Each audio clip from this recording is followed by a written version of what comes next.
too much to do, too short a period of time to do it. We are live. Right? We're live. Welcome to our conference committee on the Genetic Data Privacy Bill, H.639.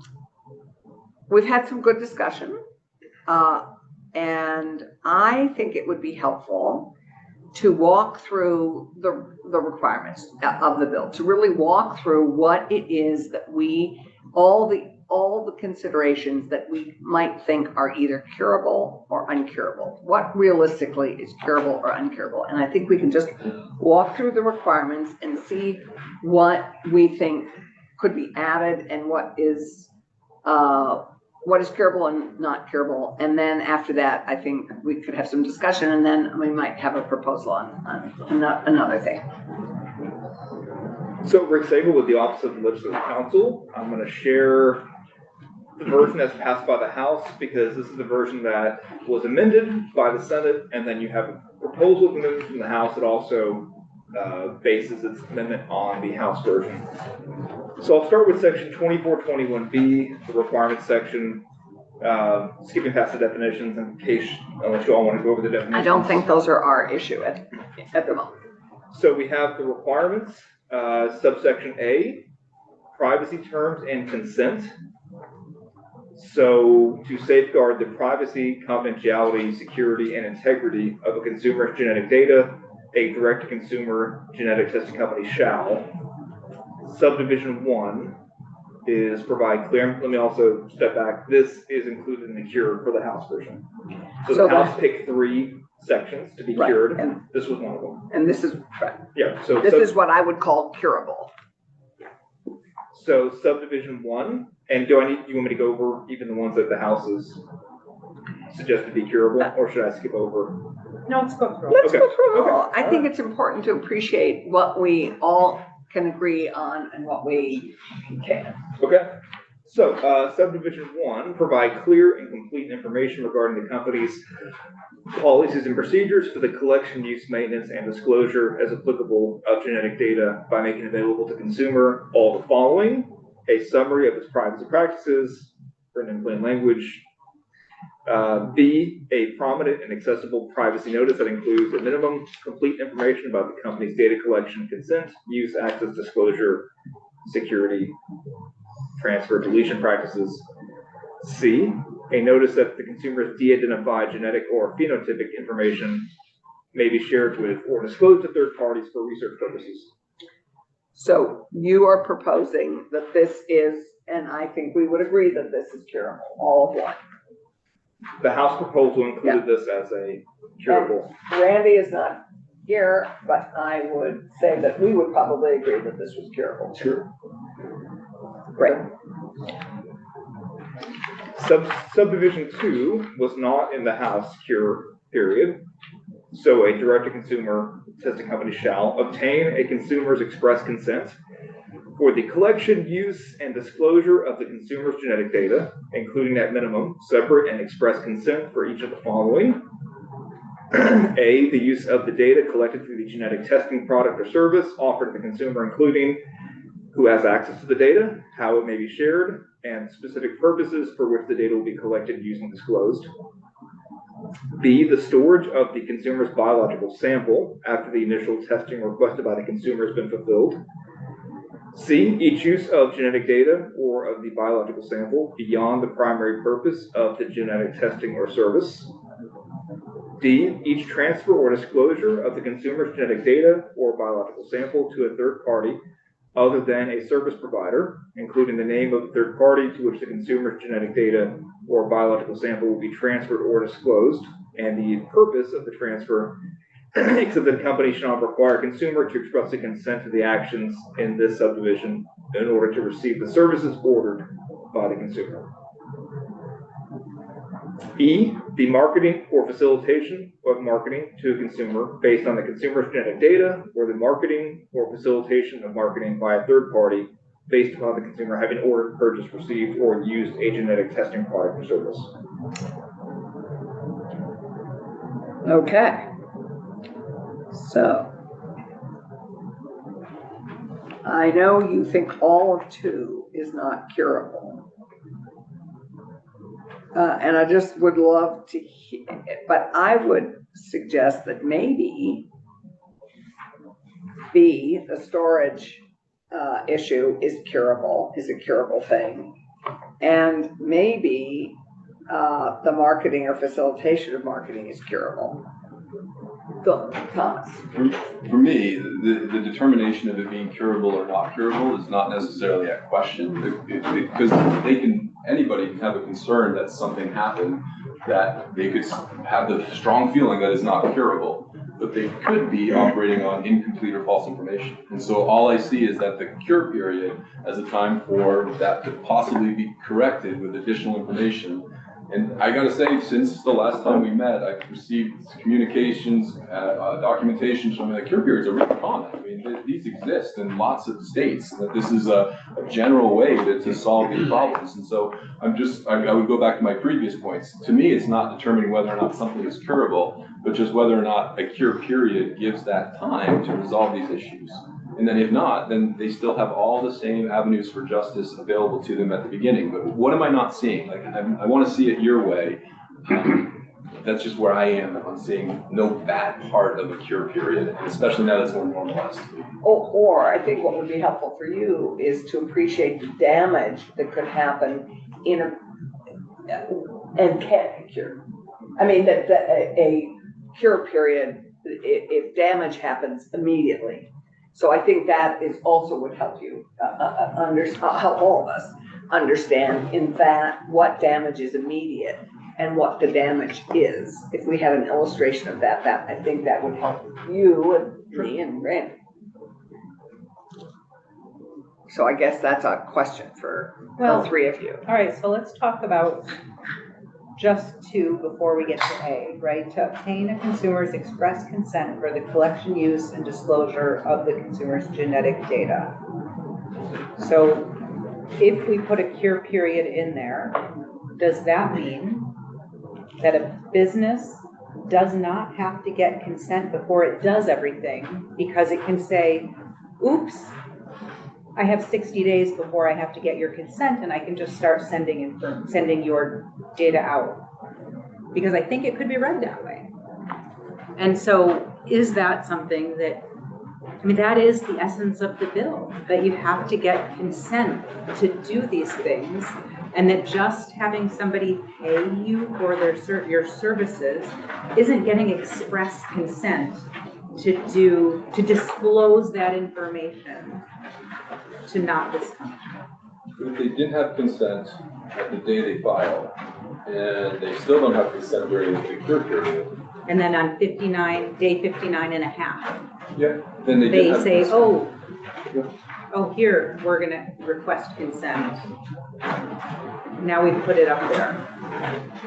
Okay, but if they didn't have the consent during that time and the consumer feels harmed in some way, they still have the avenues of justice saying that you're sharing my data without my consent for any period of time, be it a cure period or prior to that. Isn't the damage done regardless? How much more damage is done in that 60 days when they could still be sending, like you can't even say stop doing what you're doing during that 60 days. Mm-hmm. And you can't tell the business to stop doing it for everybody, not just this one person, because there's this cure period that just puts them in a bubble. But when they file, they can ask for cease and desist, but that doesn't necessarily translate to them ceasing and desisting. If they're a bad actor and they think that they're in the right to do these things anyway, wouldn't they continue to do them even without the cure period if they felt like they had the right to do so? Is it good for us to give bad actors more leeway? Is that what our laws are supposed to do? That's not the way I see it, though. I see this as just a mechanism that's common in other states to allow for businesses to address the issue at hand. And at the end of it, if the wrong occurred either before the cure period or during the cure period, it will still be rectified and justice will be served. But I don't know.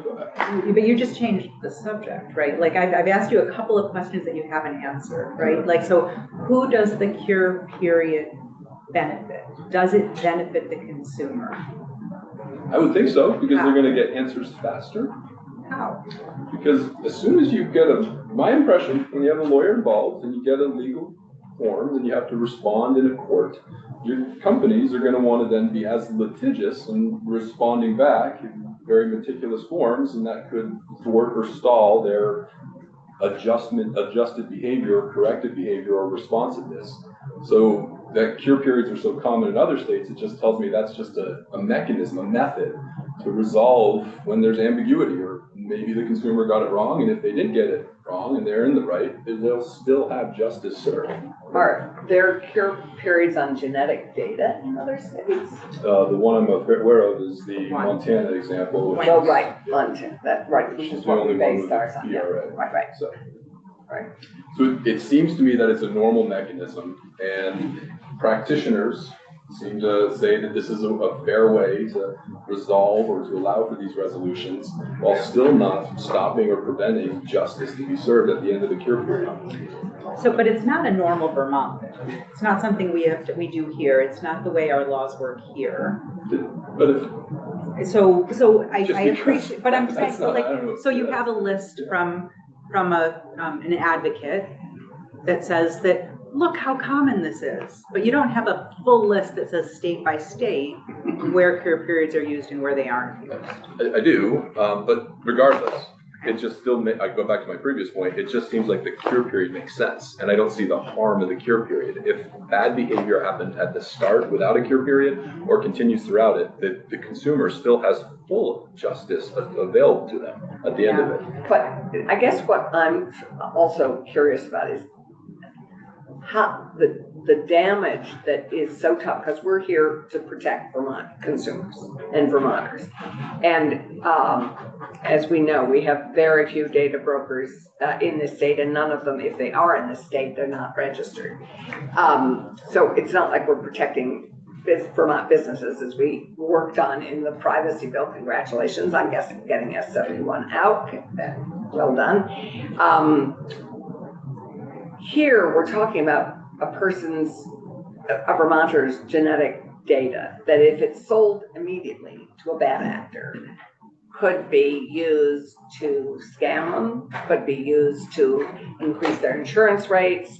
I mean, to me, I want to talk about damage that is damage that people really understand. So if a bad actor is sold that data or somehow accesses that data, either through a breach or through a sale, that stuff can happen in a short period of time. And I think that's what I'm trying to understand is what is the damage in a short period of time that would impact our Vermonters? And that is, you're a vulnerable person, you're 95 and you have hearing challenge, whatever it is, the information that would have a scammer working with a team of telephone people in Thailand or wherever they are, calling, our elderly here in Vermont, and because they know stuff about them and know enough about them that they can actually sound informed and scam them further. That scares me. That's a damage that scares me. Selling it to an insurance company that would be reviewing your insurance policies and raising things because they know more about you. What other damages are we looking at? I mean, my imagination, I have to say, after our debate on the floor is a little limited at the moment. So if it's sold on the dark web and then it's utilized by data brokers to create a profile, that could harm someone. The insurance issue, I think, is probably the biggest issue, whether it's life insurance, health insurance, that if that gets out, and if it's not only just one person, but it's something that is being done probably by mistake, but that there's a harm there. So if I apply for health insurance and I'm denied because of a pre-existing condition, and in Vermont that won't happen unless you're on Medicare, you could be denied, or your rates could go up, you could be paying more, you could be paying more for life insurance, depending on what it says. Those are the things I think we worry about.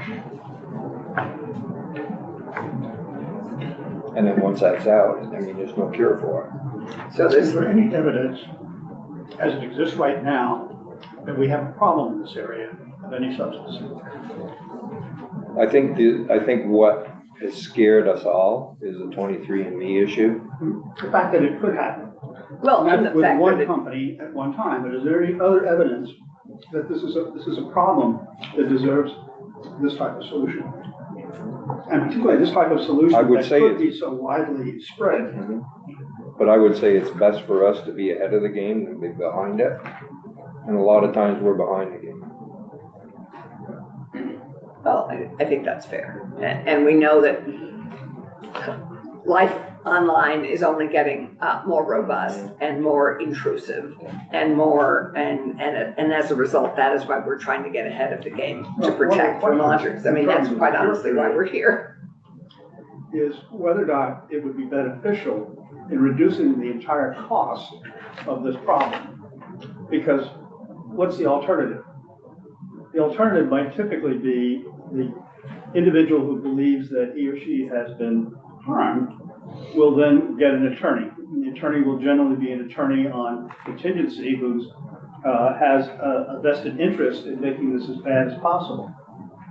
When you have a situation that does not get to that point, if it could be cured without those kinds of expenses, would the overall cost to Vermonters generally of dealing with, of having this bill available to us, one, speed up the process, because the company, let's say the company involved, has a vested interest in not making it worse, in solving it as quickly as possible, and not putting up for protective defenses that they would clearly do if the other side has an attorney and all of the things that we see, such as delay and obfuscation and lack of cooperation. And again, it's not to say that they would in this kind of situation either, but I just wonder if we are creating a system that by and large creates a higher cost overall to its solution. And I'm wondering, is there any evidence that you're aware of one way or the other? Does anybody have any data? So it's a brand new bill, right? And it's very limited to genetic data privacy. And it's very clearly written. There's not a lot in here that is, how is this going to be interpreted? How is that going to be interpreted, right? It's based on a law that's in another state that has been, you know, pretty solid, pretty clear. So it doesn't appear on its face that it's going to cause, you know, it's not this Illinois BIPA law that has all these like holes and things like that. This is very narrow. And so it doesn't feel like it's the place that we should be taking rights away from Vermonters against businesses that are not Vermont businesses, that have lawyers on staff, that have, I mean, they have legal teams, right? They have, so we have Vermonters who have just themselves, and how many points of friction do we want to put in their way when this law, the point of this law is to give them rights they don't have today. And so do we want to give them rights or not? And that's really the question. I definitely want to give them rights, and I don't see a cure period as taking the rights away. I see it as just a reasonable approach to help addressing ambiguous concerns, or sometimes ambiguous concerns, while still giving all avenues of justice at the end. So I care a lot about data, consumers' privacy, and these things being sold on the dark web. I'm just not connecting the cure period with causing harm in this circumstance. I feel like it's a sensible practice to help resolve these issues. I think, for me, that connection is, you know, we've been talking about this data gets out and there's a cure period. And what we're talking is that it's your data was sold to one person. Oops, now we have to clean that. But if they're selling that data, every day is another opportunity for another scammer to buy that data.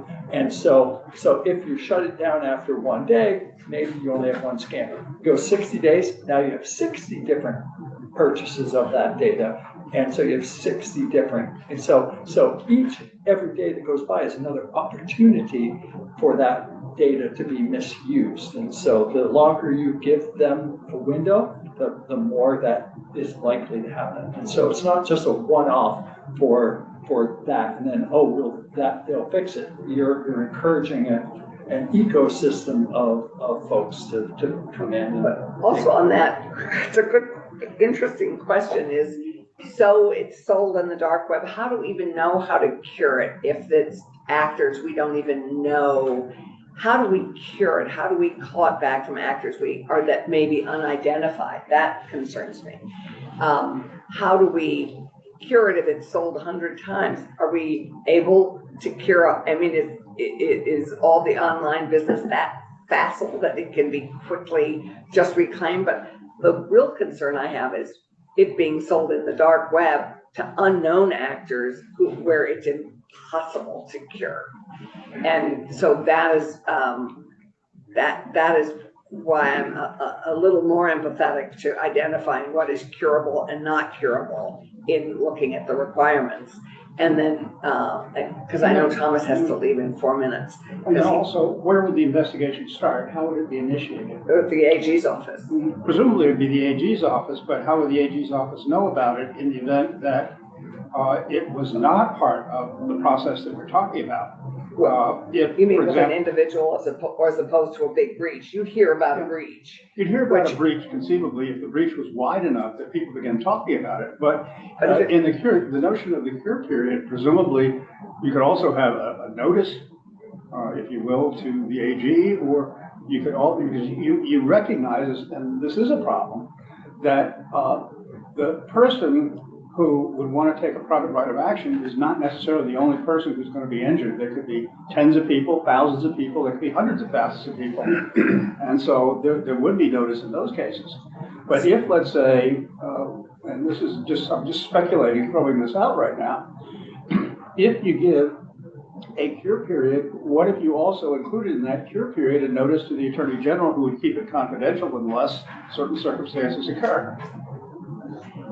So you're suggesting that every data broker say to give a copy of their sale agreement to whoever they're selling the data to? No, I'm saying if there is the Attorney if there's a General? request for a cure period, because an individual provider feels damaged, they would provide that information to the company involved, and they would also provide the same information to the Attorney General's office for information which the AG's office can use for whatever investigative method that they want to use to determine, is this a bigger problem? Or have we gotten other notices from other consumers indicating that it's a bigger problem? So the real question is, how does a Vermonter even know their data has been sold? I'm gonna just back up to one thing. Is there any real chance that any Vermont consumer that has a problem is gonna do it without accessing a lawyer? You're gonna access a lawyer because you want the cure period to start, when you need to access a lawyer even to start a cure period. So what is this conversation about we're gonna keep lawyers out of it? The business has a lawyer, the individual Everybody has has a lawyer. It's a cure period isn't gonna do that. I'll just go back to your example, dark web, bad actors. I don't think they're gonna obey many of the laws that we're gonna, but I think these are targeted towards the entities that have a reputation to defend and wanna be good faith actors and business solution providers. I do expect that if they get notified, either with an attorney, to your point, Representative Grandy, either through an attorney or from a consumer that just very formally articulates, listen, this is not acceptable, why did you do this? That good acting, that company that abides by the laws that we put forth is going to want to correct and cure it. And if they aren't, and they did make a mistake, I still see them, that consumer still having every right available to them through that process. But yeah, I think that's fine on the up and up.